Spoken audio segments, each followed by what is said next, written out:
அன்பு சொந்தங்கள் அனைவருக்கும் இனிய காலை வணக்கம். இன்றைய திருக்குறள் குறள் எண் 8. அற ஆழி அந்தணந்தால் சேர்ந்தார்க்கு அல்லால் பிற ஆழி நீந்தல் அரிது.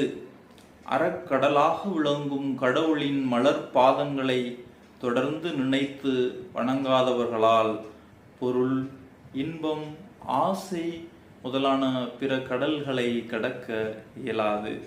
None can swim the sea of vice, but those who are united to the feet of that gracious being who is a sea of virtue.